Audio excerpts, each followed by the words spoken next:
Going deep into the heart of communist North Korea for the second time in 14 months, On the Record went to the secretive country with Reverend Franklin Graham and his humanitarian group Samaritan's Purse. Now this week, you will go to a hospital that we visited on our last trip that sometimes, only sometimes, had power.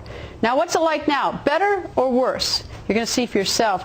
Plus, you will go to the Pueblo, a U.S. naval ship seized by the North Koreans in 1968. Now, they kept our sailors for almost a year, let them go finally, but they kept our Navy ship. Reverend Graham suggested to the North Koreans that it's time to return that ship, our ship, to the United States. Will that happen? And what did they say? And you will see the unbelievable video of the famous North Korean performance called Aridong. 100,000 North Koreans performing in unison, celebrating nationalism, war, their dear leader Kim Jong-il, the great leader Kim Il-sung, and their very tight relationship with Communist China. You will see this nowhere else. Now keep in mind, at all times during our visit, we were with North Korean minders. Your rare trip begins right now. We've just arrived back in North Korea. It's our second trip here in 14 months, and flying in here you can see the spectacular countryside. This is an absolutely gorgeous country, and we're very happy that the North Koreans are letting us come back here. We're very grateful for this. We're excited about our trip. We're hoping to see many new things. We're hoping to see things that we saw before, see how things have changed, and we're also hoping to see how many different things, perhaps maybe even meet some new and interesting people. But needless to say, we're very pleased to be back here in North Korea, and we're anxious to get started on our trip. We're at a guest house here in DPRK, and I use the term DPRK because I have learned from the people who are gracious hosts to us here that they prefer that we don't call their country North Korea, but DPRK, which is their official name. We've had a very interesting afternoon. We only arrived a few hours ago, but already Reverend Franklin Graham has met with the Vice Foreign Minister, the very man who is at the talks, the six-party talks on behalf of the DPRK, when they talk with the United States and the other countries concerning the very important issue of nuclear weapons. Incidentally, this is a very important day in DPRK because earlier today missiles were fired off, test missiles. Of course, the whole world has been watching that. Now, we had the opportunity to also meet with the Vice Foreign Minister, and he had much to say. He wanted to speak a little bit to the American people. Perhaps much to say is overstating it, but he had at least this was his opportunity to speak directly to the American people. And here's what he had to say. We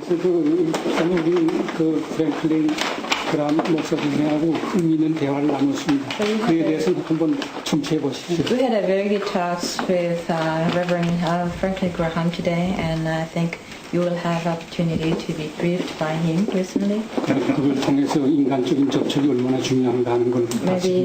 through him you can understand how we take human feelings very importantly, and how we take our relationship very importantly. It's so hard for us in the United States. You speak, sir, to our government, but you don't get a chance to speak to our people. And if there's anything you'd like to say directly, because I'm the media, if you'd like to say something directly just to our people, so that they understand, I'd love to have you do it. 우리 미국 사람들은 그 목소리를 듣기가 아주 어려운데 조선의 목소리 혹시 하실 말씀 있으면 크게 할 말은 없지만은 미국에서 모든 일이 잘 되길 바란다. I just wish Americans well. Everything goes well in the United States. I'm sorry. I wish the Americans well, and I wish everything goes well in the United States. 그리고 평화가 깃들길 바랍니다. And I want peace in the United States. 그리고 앞으로 이 성공적인 저미 회담이 진행될 때까지 우리가 적극적인 협력을 해나갈 겁니다. So we are committing our own efforts for the good results and for the good improved relations between our two nations, and for a successful talks with the United States. 저미 두 나라 인민의 공동 목표인 평화를 지키기 위해서.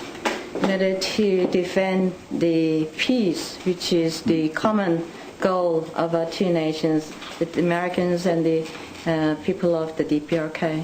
또 저미가 보수로 되기 위해서. In order to live as friends.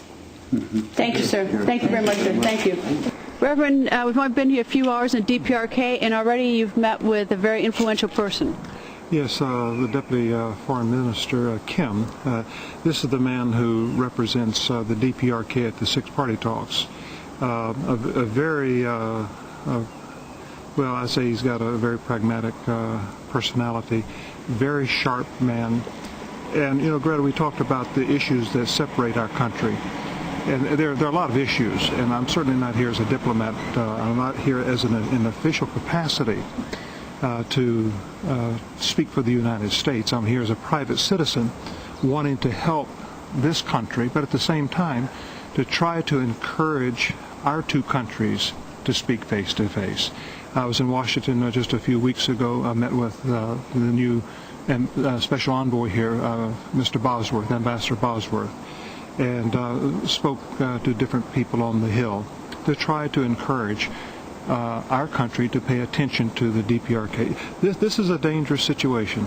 A country that is developing nuclear weapons, that has already tested them, and we just cannot ignore this part of the world. We have to talk to these people, and we need to build bridges of well, not necessarily friendship, but trust and understanding, which I believe will lead eventually to friendship. We were back during World War II, we were allies, our country in the United States, and in fighting a common enemy. And for the last 60 years, we have been fighting each other, and it's got to change.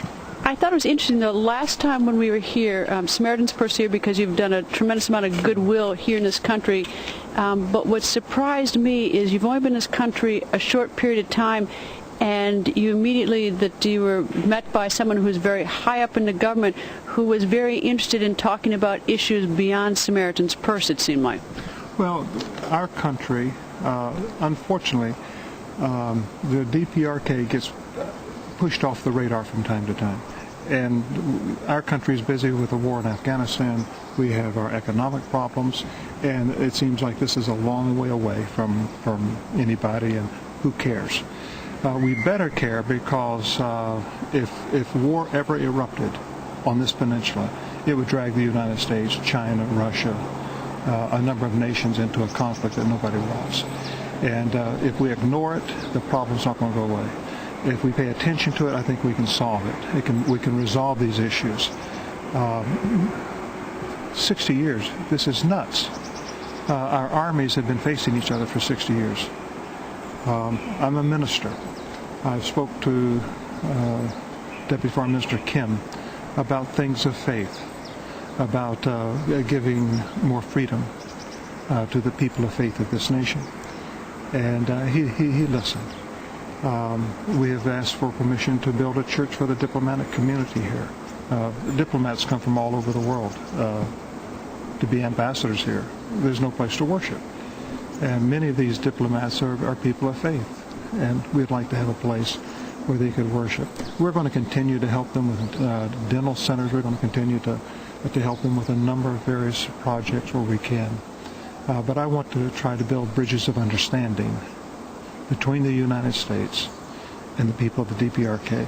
And Greta, the best way for that to happen is face to face, looking at a person eyeball to eyeball. If we talk to each other through somebody else, how does that work? I would hope that the American people and the Obama administration, and I pray for our president, and I would want to encourage him to pay attention here. I think he could do something that no other American president has been able to do in the last 60 years, and that is resolve this issue. When President Clinton came and met with these people, this was huge for this country. And when Kim Jong-il gave amnesty to these two young ladies, that was big. And let's just build on that and try to take it to another level. That's what I hope, and as a Christian, I pray that God would somehow speak to the hearts of those that are making decisions to talk to one another. Last year we took you to a hospital in North Korea. They were often performing surgery without power and in very dim lighting from the sun that was seeping through the windows. Tomorrow night we're going to take you back to that hospital. Has it gotten better or worse in 14 months? You're going to find out. Your rare trip continues tomorrow night.